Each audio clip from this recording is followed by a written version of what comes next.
I got so much motherfucking design on right now. Break it down, bring it back, make it clap. I got 3 old thoughts, new block, wear that thing. Bitches on my line, and you know. Assalamualaikum warahmatullahi wabarakatuh. Perkenalkan, nama saya Tria Marsha Mukarramah dari Fakultas Keguruan dan Ilmu Pendidikan, Prodi Pendidikan Bahasa Inggris, kelas B. Nah, di sini saya ingin menjelaskan sedikit tentang materi prinsip-prinsip perkembangan dan implementasinya dalam dunia pendidikan.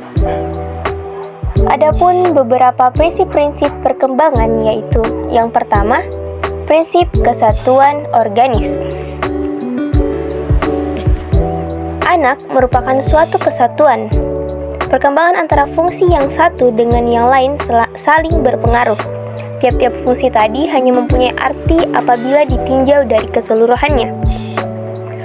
Adapun contohnya yaitu, perkembangan bahasa anak merupakan suatu kebulatan. Artinya, kita tidak boleh meninjau perkembangan bahasa saja, tetapi perkembangan sebelumnya juga harus diperhatikan, seperti menguasai kata-kata, kalimat, dan sebagainya. Adapun implementasinya yaitu adanya kurikulum yang terintegrasi dengan baik. Yang kedua yaitu tempo dan irama perkembangan. Menekankan bahwa tiap-tiap individu mempunyai tempo dan irama yang berbeda-beda di dalam perkembangannya. Ada yang cepat dan ada pula yang lambat. Implementasinya yaitu harus menghargai keunikan masing-masing peserta didik. Yang ketiga yaitu tiap-tiap individu mengikuti pola perkembangan yang umum. Meskipun individu mempunyai tempo dan irama perkembangan yang berbeda-beda sesuai dengan potensinya, akan tetapi individu tersebut masih mengikuti garis perkembangan yang umum. Adapun contohnya yaitu di taman kanak-kanak, anak siap masuk pada usia 4-5 tahun, di mana anak-anak membutuhkan alat-alat tertentu sesuai dengan perkembangannya.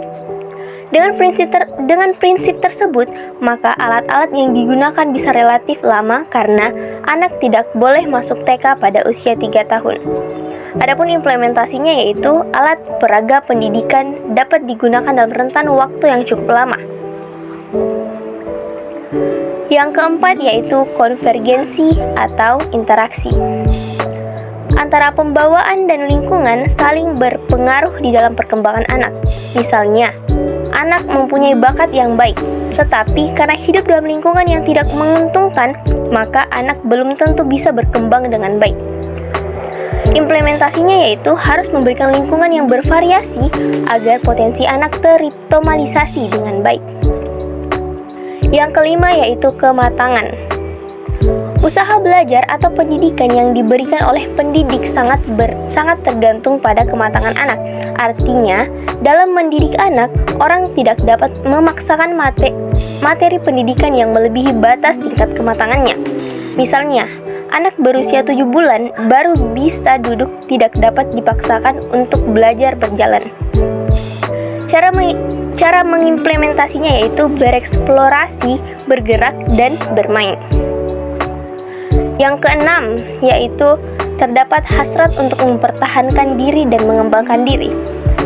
Ada 2 poin dalam hasrat mempertahankan diri dan mengembangkan diri ini. Yang pertama yaitu mempertahankan diri.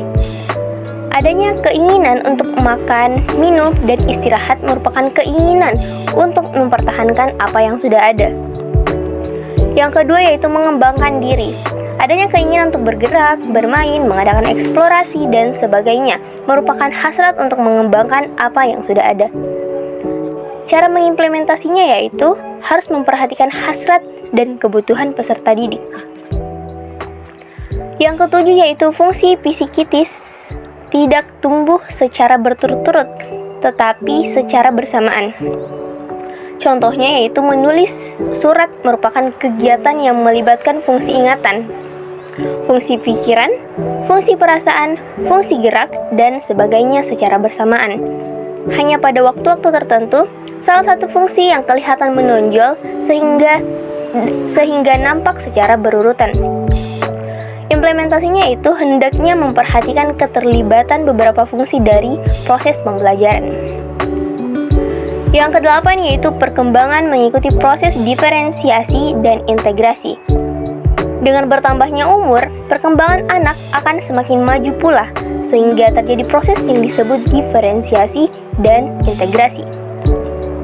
Contohnya yaitu bayi memiliki gerakan-gerakan yang tidak teratur. Dengan bertambahnya umur, gerakannya makin dapat dipisahkan, misalnya tangan saja, dan gerakannya makin dapat dikoordinasikan, misalnya koordinasi gerakan tangan dan kaki. Implementasinya itu, dalam perhitungan ada proses pembelajaran tambah, kurang, kali, dan bagi secara terpisah, tapi kemudian perbagian diintegrasikan dalam perhitungan yang kompleks. Yang kesembilan atau yang terakhir yaitu pertumbuhan dan perkembangan membutuhkan asuhan atau bimbingan yang dilakukan dengan sadar. Hal ini disebabkan pertumbuhan dan perkembangan bukan hanya merupakan proses yang timbul dengan sendirinya, tetapi juga karena pengaruh dari luar. Oleh karena itu, untuk mencapai perkembangan yang normal, pengaruh ini harus diberikan secara sadar dan terencana. Cara mengimplementasikannya yaitu, pendidik harus menyadari apa yang diberikan ke peserta didik itu adalah benar dan sesuai dengan apa yang sudah dirancang.